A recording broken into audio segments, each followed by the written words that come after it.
Entonces, el tratamiento para la hipertensión arterial, cuando estamos hablando de emergencias hipertensivas, crisis hipertensivas, tenemos objetivos que son muy importantes para cada enfermedad. Hay objetivos de tratamiento que puede variar dependiendo del órgano diana que estemos hablando que está afectado. Tenemos cifras específicas para la presión arterial, el uso de antihipertensivos específico y hay incluso errores frecuentes, ¿ya? Que esto no puede suceder. No nos puede pasar.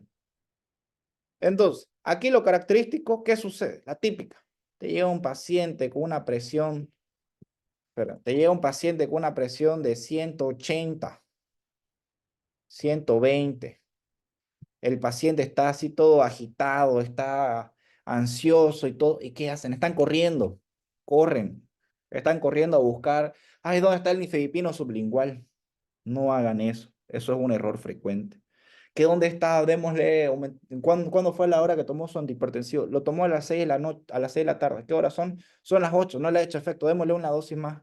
¿Cuál es su medicamento antihipertensivo? Valsartán. Le vas a hacer un daño. Entonces, cuando nosotros estamos frente a una crisis hipertensiva, ojo, no estoy hablando de emergencia, una crisis hipertensiva, no hay que correr.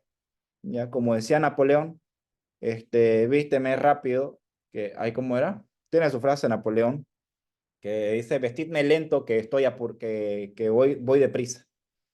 Entonces, ¿qué quiere decir eso?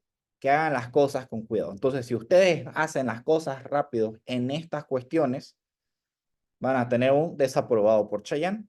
No es lo correcto. En cambio, ¿qué es lo correcto? No hay que actuar rápido. No actúen rápido cuando tengan una emergencia hipertensiva. Y de emergencia estamos hablando que hay daño en órgano Diana, y no de la princesa Diana, ¿ya? Sino del órgano blanco, cerebro, retina, riñón, hígado, mesenterio, ¿ya? No se actúa rápido, pero tienen que pensar rápido, ¿ya? Pero también hay excepciones. Acuérdense de esto, hay excepciones. Como ustedes han debido saber en medicina, no siempre 1 más 1 es 2. Espera un segundo, voy a prender la luz.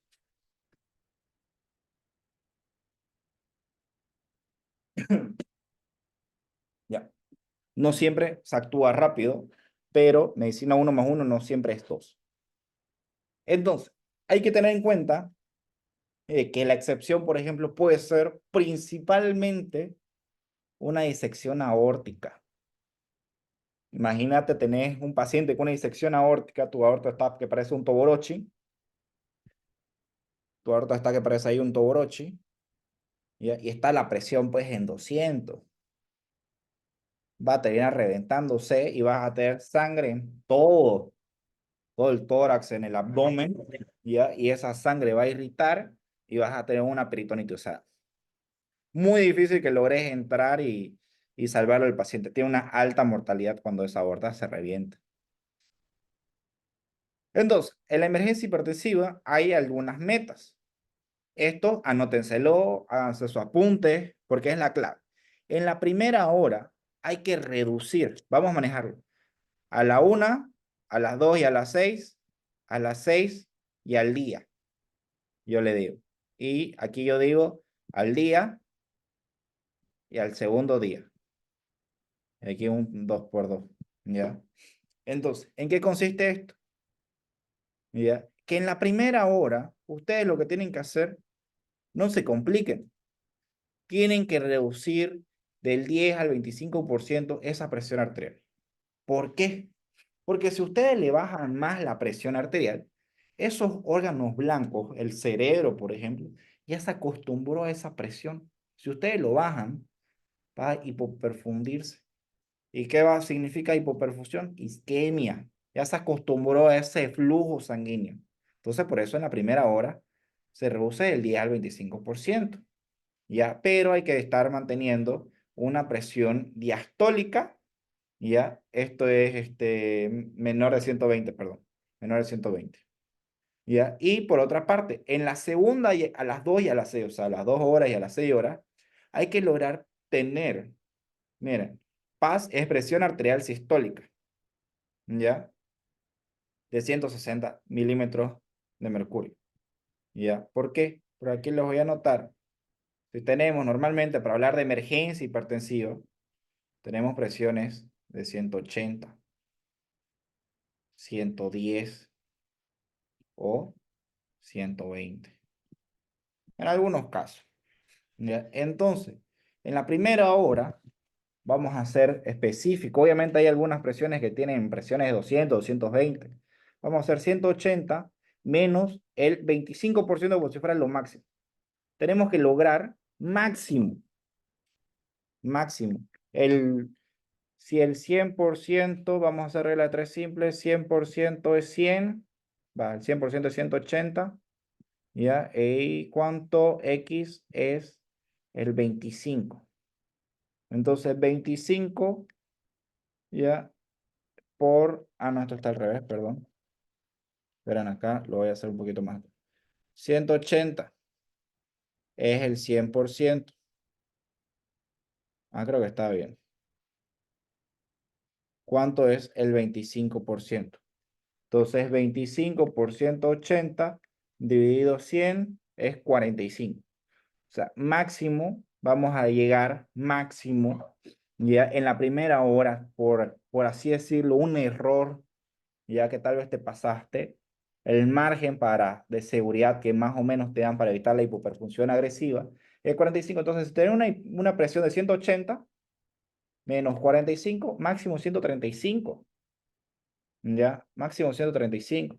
Y a las 2 y a las 6, lograr una sistólica entre 160 y o 110. O sea, podés bajar hasta 135 en la primera hora. ¿Ya? Y puede ser que entre las 2 y a la sexta hora la seguís manteniendo a esa hora, porque ya es bastante.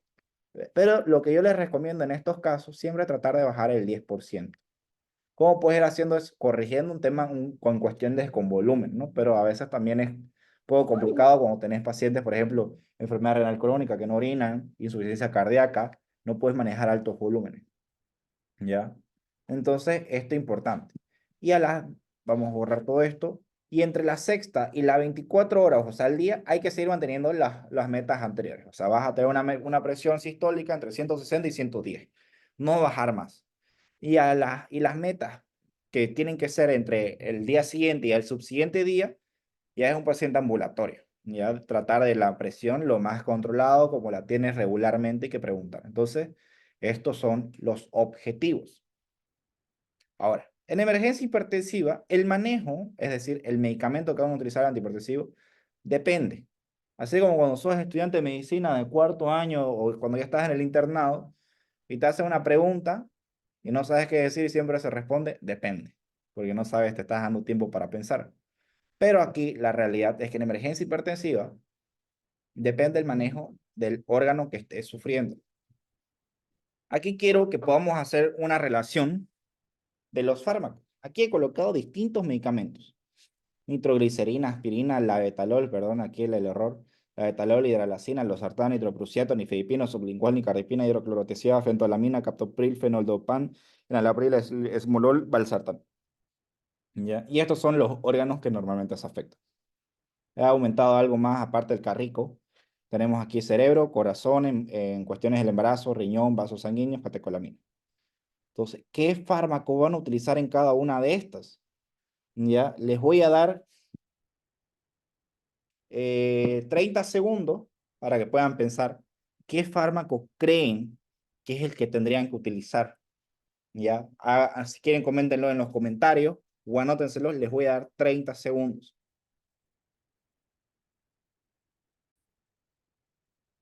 Bueno, entonces, para los que tienen la duda de qué fármaco van a utilizar en tanto cuando hay daño diana a nivel del cerebro, corazón y etcétera, los medicamentos que utilizarían en caso de cerebro, vamos a pasar a la siguiente. Por ejemplo, tenemos la betalol. Aquí hay un error. La betalol.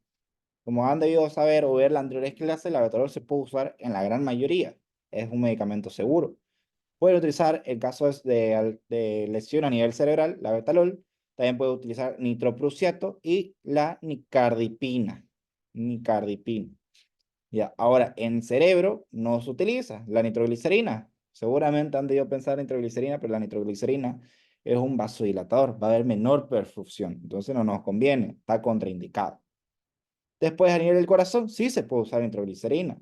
También se puede utilizar el labetalol. También se puede utilizar, por ejemplo, bueno, también en el corazón se puede utilizar nitratos, nitroglicerina, labetalol, se puede utilizar nitroprusiato, también se puede. Captopril se puede utilizar, pero lo más actualizado refieren a otras cosas, pero se puede utilizar captopril, se puede utilizar amlodipino, se puede utilizar también se puede utilizar el esmolol en infartos agudos de miocardio, edema. ¿Por qué el esmolol y el labetalol? Porque son similares. Incluso UpToDate te dice que el esmolol es más seguro que el labetalol en cuestiones del corazón. Pero bueno, en embarazo, labetalol y obviamente labetalol y también hidralazina. A nivel del riñón, fenoldopan. Fenoldopan, les voy a dar un super tips al finalizar. Es una sorpresa. Y aquí me pasé de golpe. En vasos sanguíneos, esperen, aquí hubo un error ahí. En vasos sanguíneos también puedo utilizar la betalol. Puedo llegar a utilizar igual nitroglicerina. Estamos hablando de aneurisma de aorta, disección de aorta. Ya también puedo utilizar nitroprusiato. Prácticamente muy similar a lo que se utiliza en corazón. ¿Ya? Y el esmolol. En catecolamina, fenoltolamina. ¿Qué hay catecolamina? Vamos a utilizar la fentolamina. Cuando tenemos crisis adrenérgicas y a tumores en glándula suprarrenal, que viene a ser, por ejemplo, ¿cuál? Feocromocitoma. Entonces, ahora, lo que les había dicho, el fenoldopam sirve para todas, pero se va a resguardar cuando tenemos lesión o complicaciones con el riñón. En pacientes, por ejemplo, que tienen enfermedad renal crónica. ¿Y qué hacen estos pacientes con enfermedad renal crónica? Hacen diálisis. ¿Ya? Y es muy frecuente que en proceso de la diálisis ya hacen crisis hipertensiva. Entonces, importante dato. Obviamente no hay que hacer que ustedes están ahí en su casa, su abuelito, y ya van a decir, hay que buscar fenoldopam. No, se resguarda para lo necesario. ¿Ya? Ahora, una emergencia hipertensiva, cuando tenemos lesión a nivel cerebral, ¿cómo vamos a manejar?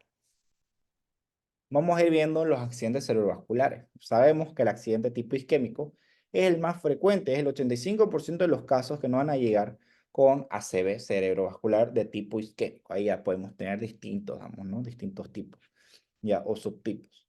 Ya, tenemos aterotrombótico, cardioembólico, entonces, que están migrando, ya sea ha embolizado o ha migrado una trombocinosa profunda, ya, ha migrado ese émbolo, migró el émbolo, se pasó toda la circulación hasta el corazón, circulación menor, después circulación mayor, se fue al cerebro. O un paciente que tiene algún tipo de arritmia, ya pueden ser pacientes chagásicos, pacientes que tienen una fibrilación auricular persistente, que sufren taquisupras, cualquier tipo de arritmia que va a producir un flujo, una alteración de flujo, ya que va a haber una éstasis sanguínea, va a producir un coágulo y ese coágulo es obviamente un trombo y ese trombo va a embolizar y se va a ir pues, al cerebro o se puede ir a algún otro órgano, ¿no? Pero en este caso, en el isquémico tenemos dos manejos. Si vas a tener un paciente que vas a hacer tratamiento trombolítico, ¿ya? ¿Vas a utilizar qué? Vas a tener en cuenta, ya que, por ejemplo, vas a hacer un paciente si tiene una sistólica menor de 185, solamente manejo trombolítico, y una diastólica menor de 110. Y no le vas a hacer manejo trombolítico si tenés una sistólica entre 121 y 200, ¿ya? Diastólica del 80 a 110. Pero, ¿cuándo vas a utilizar algún antihipertensivo? O sea, aquí en estos casos, si tenés presión así, solo manejo trombolítico o no manejo trombolítico. Pero vas a utilizar antihipertensivo, ¿ya? ¿Cuándo vas a utilizar? Vas a utilizar estos manejos antihipertensivos, ¿ya? Más el trombolítico, ya cuando tenés presiones mayores a 185 y mayores a 110 en diastólica sistólica. Y antihipertensivo, pero no trombolítico, con presiones mayor de 220, ¿ya? Y diastólica mayor a 120. O sea, vas a usar antihipertensivo, pero no vas a hacer tratamiento antitrombótico. En el hemorrágico, tenés dos opciones. Tenés una terapia agresiva y una terapia no agresiva. Ahora, ¿cuándo vas a usar cada una de estas? Agresivo, vas a reducir 25%. No agresivo, un 20%. Ambos en la primera hora. ¿Ya? ¿Cuál es el parámetro? Tenés una presión sistólica mayor a 200. Una presión sistólica menor a 200. ¿Ya? Entonces, La seguridad que debes tratar de hacer aquí esto no se va a notar, otro color, lograr tener presiones de 140-90. ¿Por qué? Porque si tienes presiones por encima de esto, ya el paciente obviamente va a haber mayor sangrado ya cerebral, va a afectarse más el parénquima cerebral. Entonces, por eso aquí tenés que bajar la presión prácticamente bastante. Tenés que buscarle que reduzca, como sea. ¿En qué me baso? Ya, de que aquí, por ejemplo, hay que hacer una reducción intensiva. Pueden sacarle foto. Reducción intensiva de la presión arterial en pacientes con hemorragia cerebral aguda. Este es un estudio que ya lleva años, ya, pero es la clave porque no, que hay que hacer una reducción intensiva cuando hay una hemorragia cerebral aguda. Hay que hacerle la presión que baje lo más rápido posible. No que lo vas a velar la primera hora, la segunda, no, agresivo, rápido, bajar todo de golpe. ¿Ya? Ahora, ¿qué fármaco vas a utilizar? ¿Ya? Normalmente en estos casos no se utilizan vía oral. Aquí no vamos a hablar vía oral, porque estamos en emergencia. Hay que actuar rápido. ¿Ya? Cuando es una urgencia hipertensiva, que no hay daño a órgano blanco, que no sé qué, utilizan amlodipino. No, no se pierdan también. Ahí utilizan amlodipino, 10 miligramos, vía oral. Pueden usar captopril, carvedilol, lo que ustedes quieran. Aquí vamos a hablar emergencias, que es lo difícil, ¿ya? Y obviamente lo que es más agresivo. En la primera hora, en primera línea tenemos manejo y segunda línea. Entonces, en primera línea, lo que vas a utilizar como un fármaco antihipertensivo es el labetalol, un cardipino, ¿ya? Y segunda línea, nitroprusiato de sodio. No es lo mismo con nitroglicerina, eso es otro. Entonces, en labetalol, ¿cómo van a hacer? Aquí vamos a utilizar entre 10 a 20 miligramos endovenoso. Y esto entre 1 a 2 minutos, ¿ya? Entonces, va a pasar el bolo, ¿ya? Entre 1 a 2 minutos le vas a pasar el bolo así, todo tranquilo, y puedes repetir entre los 5 y los 10 minutos, pero vas a ir sumándole el doble. Máximo, importante. ¿Cuánto máximo el labetalol?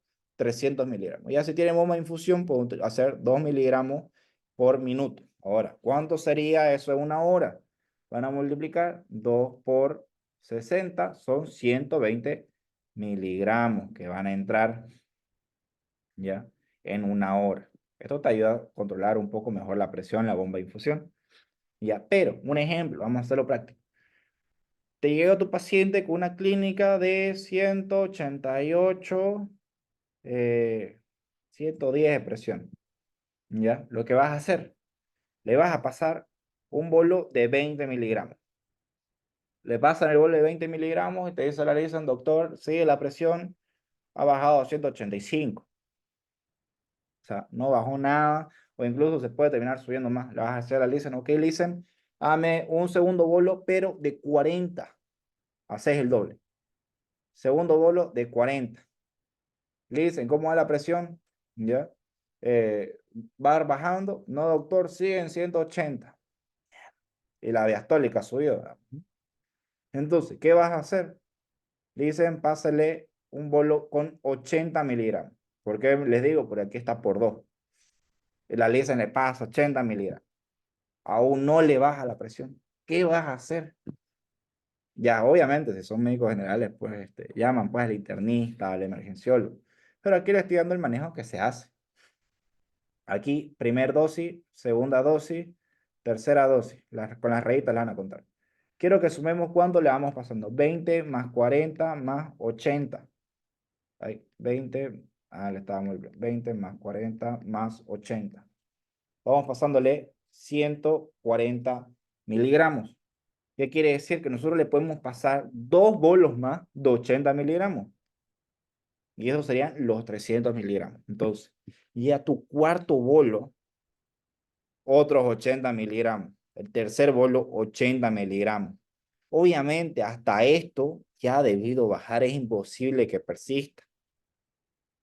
Por otra parte, tu segunda línea, lo que puedes utilizar, si no hay labetalol, nitroprusiato de sodio. ¿Cómo le vas a pasar? 0.3 a 0.5. Esto ya les había comentado. ¿ya? Entonces, estos 0.3 a 0.5, ¿ya? Aquí lo que se hace, al menos acá en Santa Cruz, no le van pasando, ¿no? No le van repitiendo en 5, en 10 minutos, ¿ya? Se le pasa directamente 1.5. ¿Por qué 1.5? Se le hace como 3 cargas en una. 0.5 por 3, 1.5. Le pasan directamente 1.5 por kilo peso. ¿Cuánto es el peso del paciente? Pesa típicamente, te llega de 90 kilos ahora. Le vas a pasar 135 miligramos por minuto. ¿Ya? Esto se puede, ahorita le voy a mostrar cómo se prepara. ¿Ya? Entonces, ¿qué viene a ser el labetalol? Ya se han debido acobardar. Es un antagonista adrenérgico, ¿ya? Pero tiene receptores mixtos. Significa, actúa a nivel alfa y a nivel beta. Obviamente, al actuar a nivel alfa y es antagonista, o sea, bloquea, va a bajar toda la actividad del corazón, ¿ya? Y hacer beta, también hay receptores beta a nivel del corazón, ¿ya? Pero receptores beta abundan más en el pulmón. Entonces, por eso hay que tener en cuenta que obviamente te va a ayudar, disminuye la contractibilidad miocárdica, frecuencia cardíaca, gasto cardíaco, pero como también tiene receptores beta y es antagonista, le puede hacer una broncoconstricción. Cuidado que te llegue un paciente ya EPOC con hipertenso, con crisis hipertensiva y usas la etalol. Cuidado. Puedes utilizarlo, pero hay que tener cuidado. Ahora, ¿cómo lo vas a preparar? Normalmente se las presento, esta es la ampollita, viene 100 miligramos en 20 ml, prácticamente son 5 miligramos ml, ¿ya? Entonces, lo que vas a preparar, ¿qué vas a preparar? En una ampolla de 100 miligramos, 20 ml, vas a colocar esto, esto de acá, porque son 20 ml, vas a agarrar, no sé, aquí tengo mi botella de Pepsi Black, sin azúcar, por cierto. Vas a diluir acá tus 20 ml de tu labetalol.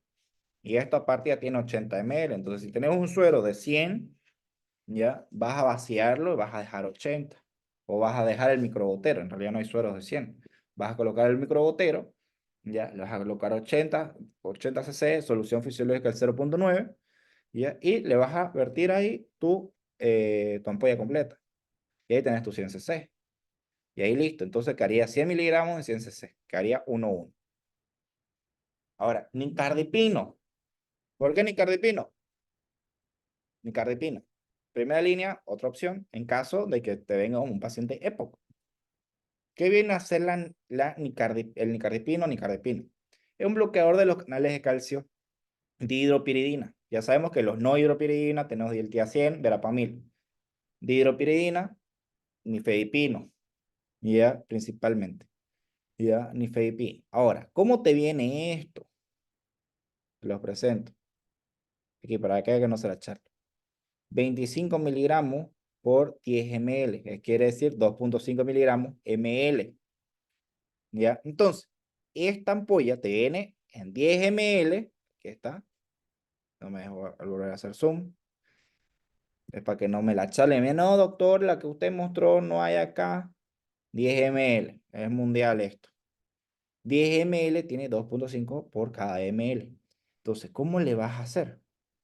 Lo que le vas a hacer es que vas a agarrar tu dosis de 5 a 15 miligramos hora. Ahora, ¿qué sucede? Tiene 10 ml, pero por cada ml hay 2.5. Multipliquen 2.5 por 10. ¿Cuánto viene a ser eso? 2.5 por 10. Son 25 miligramos de nicardipino que tenés en todo esto.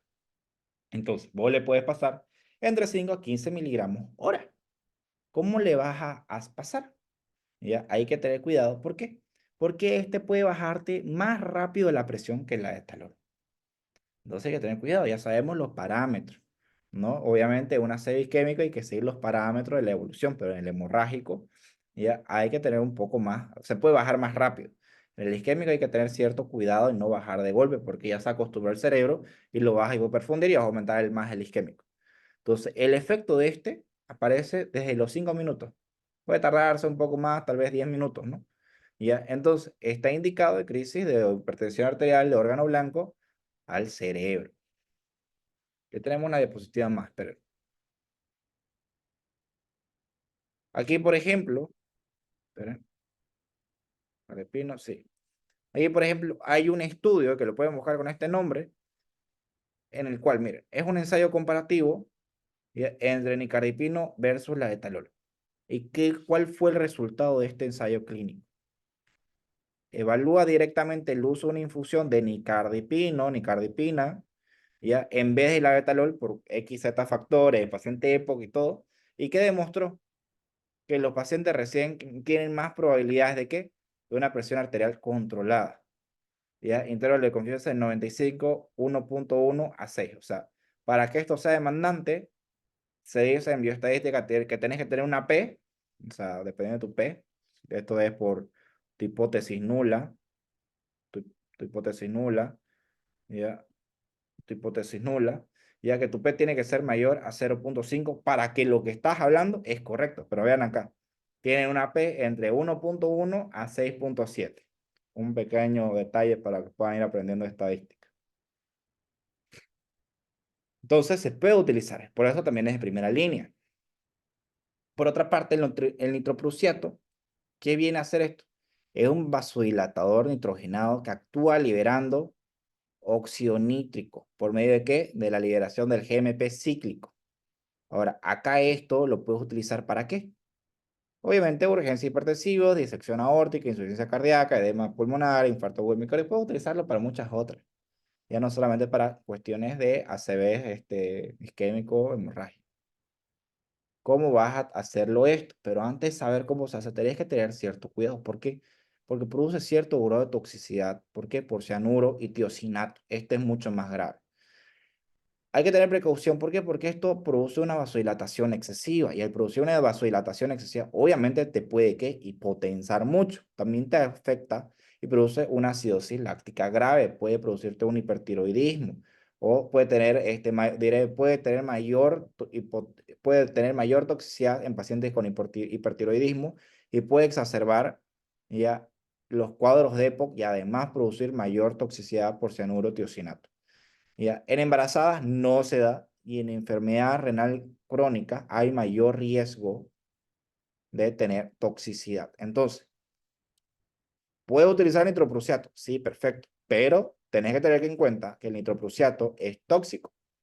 ¿Y con quiénes tenés que tener más cuidado? Enfermedad renal crónica, pacientes con hipertiroidismo y EPOC. ¿Por qué hipertiroidismo? Porque su metabolismo está alto en los hipertiroideos. Obviamente, al estar muy alto puede desarrollar esto. Ahora, ¿cuál es el antídoto cuando hay intoxicación por nitroprusiato? Tiosulfato de sodio. ¿Cuánto? 160 miligramos de 2 ml. ¿Ya? Entonces, eso hay que tener en cuenta. Ahora, ¿cómo lo vas a preparar? La concentración ideal de esto tiene que ser, mejor dicho, menor de 200 microgramos ml. ¿Por qué? Porque si está tal vez por encima, no digo que no puedas dar una dosis, porque por ahí te llega a ser necesario, no tenés más medicamentos, estamos en Latinoamérica, a veces se trabaja con lo que hay. Ya tenés que, si das dosis mayores a esto, tenés que tener cuidado con la toxicidad. La dosis convencional kilo peso es de 0.3 a 0.5. Haciendo de cuenta que el paciente te pesa 80 kilos por 0.3, que va a ser lo mínimo, es 24. Y si vas a utilizar el 0.5, que es lo máximo, te va a salir 40. Entonces, ¿cuánto sería estos 24 microgramos? Vas a pasar 24 microgramos por minuto en una hora. Entonces, ¿cuánto va a ser esos microgramos que le van a entrar por hora? La cantidad que le va a entrar por hora, ¿cómo lo van a sacar? Van a multiplicar sencillito, 24 por 60. Le sale 1440. Y si van a pasar 40 microgramos por kilo peso por hora, multipliquen 40 por 60. Le sale 2400 microgramos hora. ¿Ya? Entonces, aquí nosotros vemos que si llega a pasar alguno de estos casos, puede pasar alguno de estos casos, el antídoto es tiosulfato de sodio. Es lo mejor. Ahora, vamos a ver, aquí esto otro. En cuestiones de emergencia hipertensiva, cuando estamos hablando del corazón, un paciente te puede llegar con ¿qué? Primero, La emergencia hipertensiva te va a llevar el paciente, obviamente, con la clínica que te va a decir, doctor, estoy fatigado, no puedo respirar, no me puedo acostar, lo encontrás con edema en miembros inferiores, ingurgitación yugular, reflujo hepatoyugular, ya lo ocultás y vas a escuchar estertores crepitantes. Ya, entonces, ¿cómo vas a escuchar esos estertores crepitantes? Como ya le he dicho en alguna clase de insuficiencia cardíaca, agarren un vaso, ya, una bombilla y empiecen a soplar, así como ese burbujeo, tal cual se escucha a nivel pulmonar en estertores crepitantes. Entonces, un paciente que te puede llegar a una emergencia hipertensiva, ya, que ya tenga insuficiencia cardíaca o enfermedad renal crónica y aparte está desarrollando una emergencia hipertensiva, te va a debutar, te va a llegar así, con un edema pulmonar. ¿Cómo sabemos que esto es un edema pulmonar? Vean estas partes blancas. Blanco, esta densidad hipodensa es el signo de alas de mariposa. Vean. Vean el signo de alas de mariposa. Pum, pum, pum, pum. Y aquí obviamente te imaginas la mariposa. El signo de alas de mariposa. ¿Ya? Entonces, la meta en estos casos, pacientes que tengan esto, ya es disminuir la precarga y la poscarga. ¿Qué medicamentos puedo utilizar? Nitratos. ¿Por qué nitratos? Porque son vasodilatadores. La nitroglicerina es un venodilatador. A altas dosis también es vasodilatador arterial. ¿Ya? Diuréticos de asa. ¿Para qué? Para eliminar el líquido. Y la meta es tener una presión arterial media entre 60 y 100. La meta. ¿Ya? Ahorita les voy a enseñar igual cómo se saca la presión arterial media.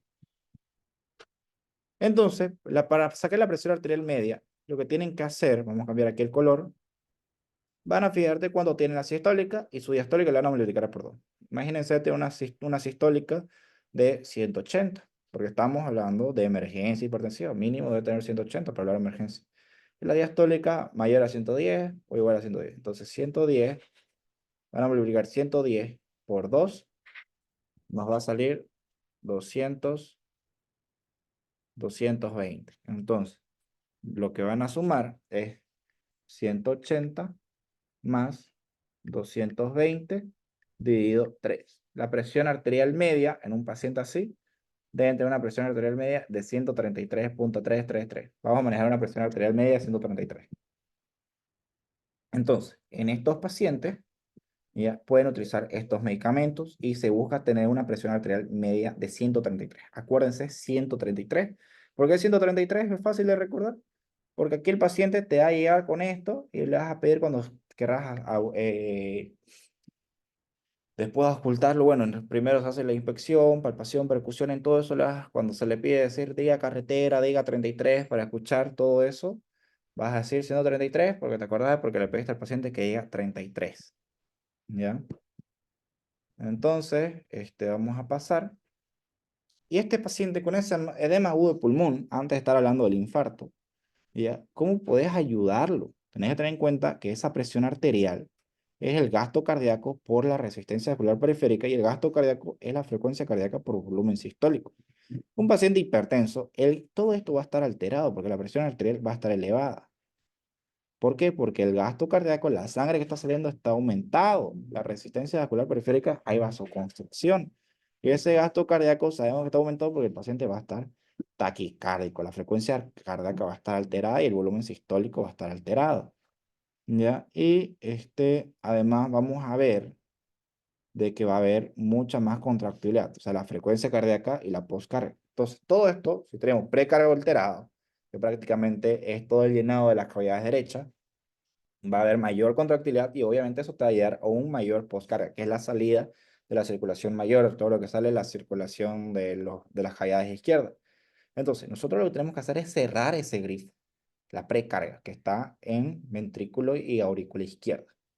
¿Ya? Hay que cerrar ese grifo. Lo cerrás, ya no va a haber tanto volumen. Entonces vas a reducir la precarga, ¿ya? Con nitratos y diuréticos. Y a su vez vas a reducir la poscarga, porque ya se cerró el grifo. Ya no se va a llenar aquí tu vaso. Aquí está tu vaso. Pero hay que tener cuidado si tenés alguna patología, un infarto derecho. ¿Por qué? Porque en precarga obviamente va a haber menor perfusión. En infarto derecho se pasa más volumen. Entonces, aquí vas a utilizar nitroglicerina.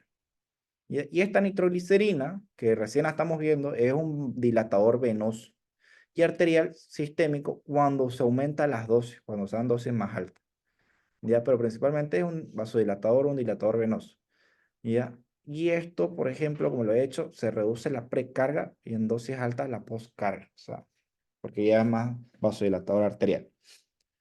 Entonces, hay distintas maneras de presentación de esta nitroglicerina. Viene endovenosa, viene sublingual, viene transdérmico, puede usarse en spray.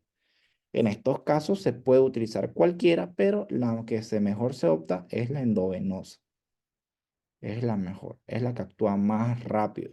Por cuestiones de principios básicos de farmacología con biodisponibilidad, que es la capacidad de la concentración máxima en sangre. Es mayor la biodisponibilidad. Entonces, ¿cuánto es la dosis? El inicio, estoy aquí usando rojo. El inicio de esto se utiliza de 0,5 ya hasta 0,7 de la nitroglicerina. Pero vamos a cambiar de color. Otro color, mi ya.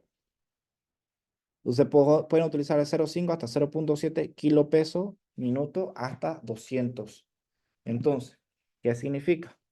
Si yo peso 90 kilos por 0,5, 45.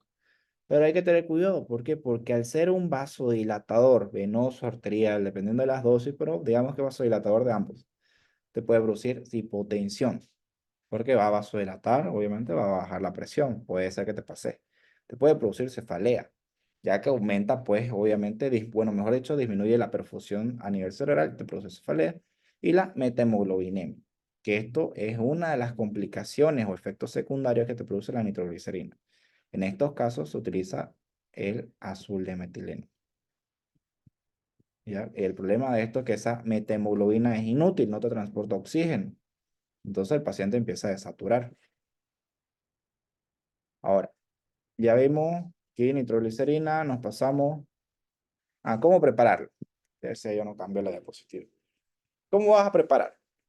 Una ampolla de estas normalmente son de 50 miligramos ml. Entonces, ustedes lo van a diluir en 240 ml de solución fisiológica, solución salina al 0,9. Entonces, ustedes van a tener 240, ¿ya?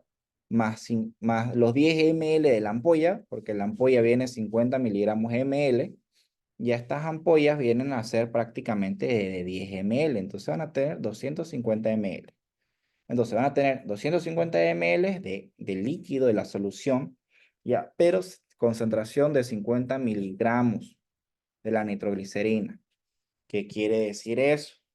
Que prácticamente, un ejemplo, ustedes van a tener, un ratito, ustedes van a tener por solución decimal, así miligramos ml, por cada ml, ustedes van a tener 0,2 miligramos. 0,2 miligramos. ¿Y cómo sabemos eso? Porque nosotros estamos apuntando a esto, entre 0,5 a 0,7. Porque esto de acá que les mostré, de las dosis de aquí, es lo que están en los libros, lo que están en las guías. Pero la parte práctica a veces es un poco distinta, ¿ya? Entonces, en la parte práctica, ustedes tienen que saber, una ampolla tiene 50 miligramos ml, normalmente la ampolla tiene 10 ml. Lo van a diluir en 240 ml de solución salina al 0,9%. Entonces, 240 más los 10 ml de la nitroglicerina tienen 250 ml de solución y 50. Entonces, van a dividir 50 dividido 250, le sale 0,2 miligramos ml. ¿Ya? Entonces, aquí están las cargas de cómo lo van a preparar. Un ratito vamos a borrar esto. Vamos, ya. Entonces, ustedes aquí le van a terminar pasando dosis, digamos, 0,5 microgramos, lo que como está en las guías, hasta 40 microgramos minuto en 60. Ahora, haciendo de cuenta, ustedes van a multiplicar acá para saber de dónde salen estos 2.440 por 60, que estos si son 40 microgramos, ya en una hora van a pasar 2.400 microgramos. Entonces, si ya sabes que en un ml ¿ya? Y terminan habiendo 250 microgramos, son 2.400 microgramos. ¿Cuántos ml son? Debían 2.400 dividido 200 son 12 ml. O sea, van a entrar 12 ml de nitroglicerina cuando lo vayan a hacer la carga, ¿no? Por otra parte, el nitroprusiato de sodio también es un vasodilatador, pero esto es más arterial. Este es más potente que la nitroglicerina. Y esto se hace buscando principalmente una reducción adicional a la postcarga. Que cuando quieres bajar aún más, reduce la PAM y aumenta el gasto cardíaco. Además, no solamente lo reduce, aumenta el gasto cardíaco, porque va a haber mayor volumen. La dosis de esto, su inicio de 0,3 microgramos eh, hasta 10. Hay que tener en cuenta de que este nitroprusiato, ya lo habíamos visto, la toxicidad por tiosinato. Y obviamente puede producir deterioro hepático y renal por su metabolismo y su nivel de excreción. Ya saben, cuando hay intoxicación por tiosinato, lo que utiliza prácticamente acá es una vitamina B. Esta de aquí, que les había dicho, es vitamina B. Tiosulfato de sodio. Con vitamina B, perdón. ¿Dónde nos habíamos quedado? Ya, entonces, y obviamente ya habíamos explicado esto, el intropusiato de sodio, de 0,3 hasta 0,5, o en edema agudo de pulmón se puede dar hasta 10, y es lo que se hace normalmente acá, se le pasa de entrada 1,5. Ya. Entonces, en síndrome coronario agudo, ya, se utiliza mucho nitroglicerina, la etalol. Como les había dicho, la nitroglicerina hay que tener en cuenta cuando es infarto de cavidades derechas. Y la etalol, obviamente, porque te va a reducir toda la actividad cardíaca, a nivel contractibilidad, el dromotropismo, cronotropismo, te reduce todo. Entonces, como esto te va, ¿a qué te va a hacer? Y hay isquemia. Y al estar habiendo una menor contractibilidad del corazón, va a hacer que vaya a poder, el oxígeno que ingresa, vaya a poder ser mejor distribuido. Entonces, eso te ayuda al pronóstico. ¿Ya? Ay, caramba, perdón, me pasé. Y la nitroglicerina son las mismas dosis, el mismo manejo, de 0,3 a 0,5 que se termina utilizando. ¿Ya? Obviamente kilopeso. ¿Ya? Y el abetalol se hace la infusión continua o en bol. Normalmente no hay máquinas de infusión aquí en Latinoamérica, los bolos ya saben, pueden utilizar de 10 a 20, pero la van multiplicando por 2. Lo que se aconseja, lo que se hace en la práctica, primer bolo, 20 miligramos, se lo pasan entre 2 3 minutos. Pasó, ya no hace efecto a los 5 minutos, que es lo que ya deberían ver un efecto. Ok, un segundo bolo, ya no de 20, 40, se le pasa. Se le pasan los 40 miligramos y ya entre 1, 2, así minutos, ven, no hay efecto, ok, se le vuelve a pasar un bolo, ya no hay 40, de 80. Y pueden pasar 3 bolos consecutivos de 80 miligramos de labetalol. En caso de una disección aórtica, aquí hay que bajar la presión arterial bastante, tiene que ser menor de 120. Ustedes han visto, estábamos hablando del ACV hemorrágico, que ahí había que bajar a menor de 145. 145, entre 145, 120, hay que tenerlo.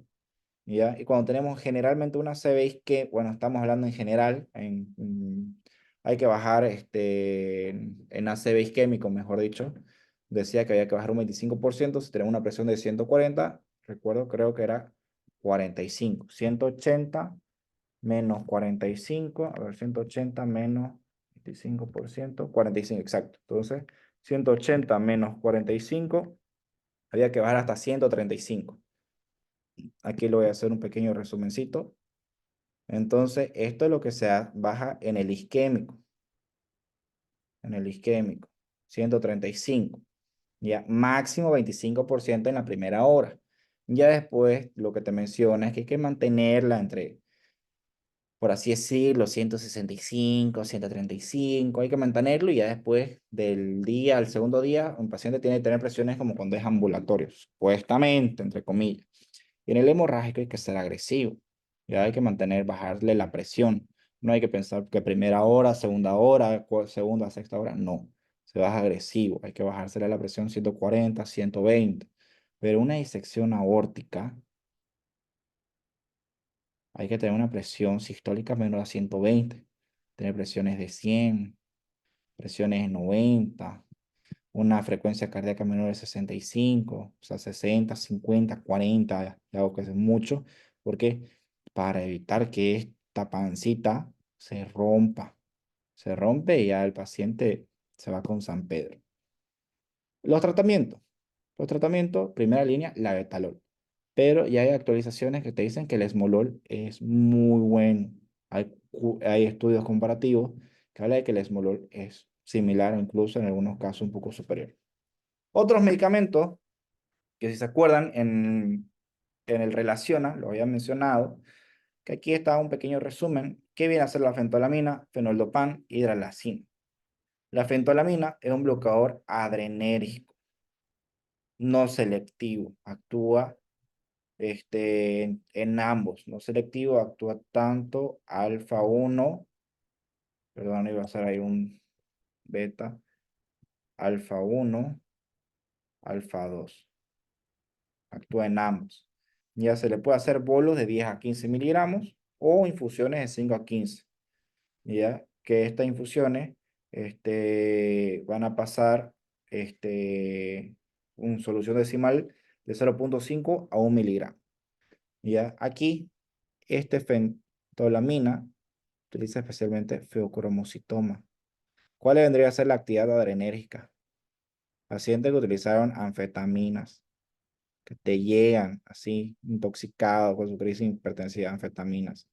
O pacientes que tienen crisis adrenérgicas por cocaína, por estupefacientes principalmente.